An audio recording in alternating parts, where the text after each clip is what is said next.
ৰাজ্যত দিনক দিনে নিবনুৱা সংখ্যাৰ বৃদ্ধি পোৱাৰ সময়তেই এখন অতি ভিতৰুৱা অঞ্চল বানেগৰকা অঞ্চল চেঙাজান গোৱালা গাঁও আৰু এই গোৱালা গাঁৱতেই যেহেতু ক'ব লাগিব যে বিভিন্ন ধৰণৰ খেতি কৰি ইয়াতে স্বাৱলম্বী হোৱাৰ পথ দাঙি ধৰা দেখা গৈছে। এয়া হৈছে চেঙাজান গোৱালা গাঁও, যেহেতু জোনাক সমষ্টিৰ এখন অতি ভিতৰুৱা অঞ্চল বানেগৰকা অঞ্চল।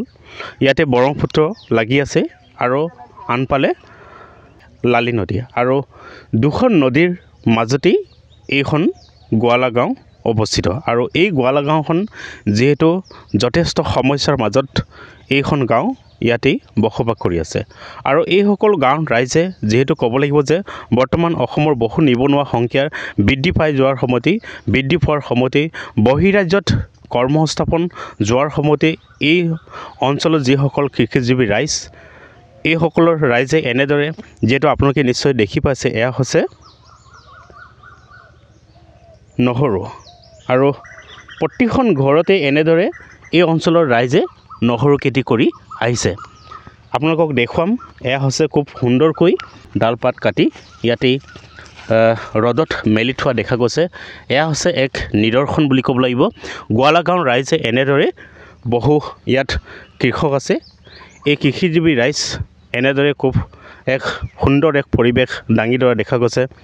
ইয়াত যিসকল ইয়াত প্ৰত্যেকটো ঘৰতেই এনেদৰে চোতালত এতিয়া কিছুমান পথাৰত ব্যস্ত হৈ থকা দেখা গৈছে, আন কিছুমানে এনেদৰে ঘৰৰ চোতালত যিহেতু চেঙাজানবাসী ৰাইজে যিহেতু মই দেখুৱাম আপোনালোকক এনেদৰে বাঁহৰ যি সাঁকো এই বাঁহৰ এডাল বাঁহ ইয়াতে বান্ধি থোৱা দেখা গৈছে আৰু ইয়াতে খুব সুন্দৰ এক পৰিৱেশৰ মাজত ইয়াতে নহৰু ইয়াতে শুকাই থোৱা দেখা গৈছে।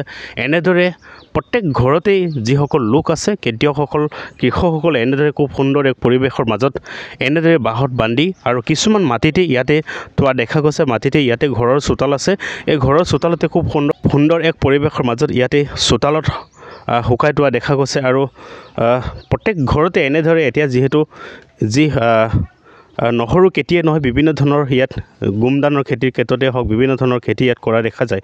কিন্তু এই পৰিৱেশখিনি মই দেখুৱাইছোঁ, এয়া হৈছে চেঙাজান গোৱালা গাঁৱৰ এক পৰিৱেশ আৰু ইয়াত যিসকল কৃষিজীৱী ৰাইজ আছে তেওঁলোকৰ পৰা আমি কথা পাতিম। আমালোকে এই চেঙাজান গোৱালা গাঁওবাসীয়ে যিহেতু নেহেৰু খেতি হওক, আলু খেতি হওক, মাকৈ, ঘেঁহু ধান আৰু নানা ধৰণৰ শাক পাচলি ইয়াত কৰে। শাক পাচলি কৰি এই আমি জীৱিকাৰ এটা পথ বাছি লৈছোঁ। যিহেতু জীৱিকাৰ পথ আমাৰ এই দুয়োটাই আমাৰ মানে লালি আৰু ব্ৰহ্মপুত্ৰ নদীয়ে যিহেতু ধান খেতি হেঁচি ধৰে, যে পানী হোৱাৰ কাৰণে ধান খেতি নষ্ট হৈ যায়। প্ৰত্যেক বছৰে আমি ভুক্তভোগী হৈ আছোঁ। তথাপি আমাৰ জীৱিকাৰ যিটো শাক পাচলি বা এই নহৰু হওক নানা ধৰণৰ সমস্যাৰ মাজতো আমি বাছি পেলাই আমি কৰ্মটো কৰি এটা উপাৰ্জনৰ পথ বাছি লৈছোঁ।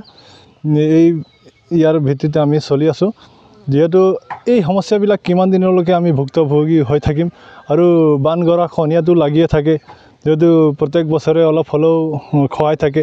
তো এনেকা আমি উপাৰ্জন কৰি আমাৰ ইয়াৰ পৰা আমি য'ত ত'ত ছাপ্লাই কৰিব লগা হয় তেতিয়া অসুবিধা হয়। যিহেতু ইয়াত নদীৰ কাৰণে পাৰাপাৰি হওঁতে অসুবিধা হয়।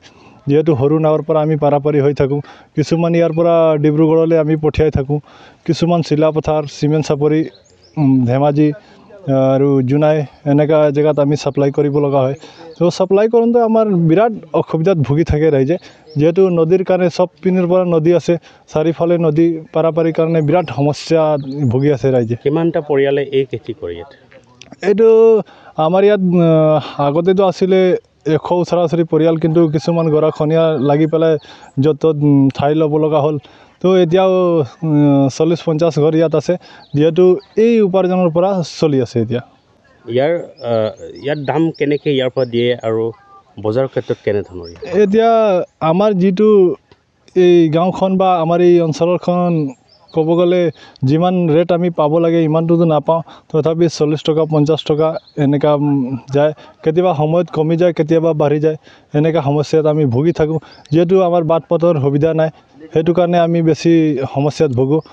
এয়া হৈছে যিহেতু গোৱালা গাঁৱৰ যিসকল কৃষিজীৱী ৰাইজ এনেদৰে ঘৰৰ চোতালতেই প্ৰত্যেক ঘৰতে এনেদৰে, যিহেতু এতিয়া নহৰুৰ খেতিৰ ছিজন আৰু এনেদৰে নহৰু খেতি কৰি ইয়াৰে যিসকল লোক আছে পৰিয়াল আছে তেওঁলোকে এইবোৰ খেতি কৰি ইয়াতে জীৱন জীৱিকাৰ বাট পথ হিচাপে বাছি লোৱা দেখা গৈছে যিহেতু গোৱালা গাঁৱৰ ৰাইজ যিহেতু বাট পথৰ ক্ষেত্ৰত যথেষ্ট সমস্যা ইয়াত যিসকল কৃষিজীৱী ৰাইজ ইয়াতে সেই খেতি কৰি আহিছে নহৰু খেতি কৰিছে আৰু নহৰু খেতিৰ বাহিৰেও আৰু বহুতো গোমদানৰ ক্ষেত্ৰতে হওক অন্যান্য বহু খেতি কৰে কিন্তু যিহেতু দেখা গৈছে ইয়াতে যিসকল ৰাইজ ইয়াতে ব্ৰহ্মপুত্ৰ আৰু লালি নদীৰ যিহেতু সমস্যা যথেষ্ট সমস্যাৰ সন্মুখীন হয় ইয়াত ধান খেতিৰ পৰিৱৰ্তে গোমদান নহৰু আৰু বিভিন্ন ধৰণৰ খেতি ইয়াতে কৰি জীয়াই থকাৰ যি বাট এই বাট দাঙি ধৰিবলৈ সক্ষম হৈছে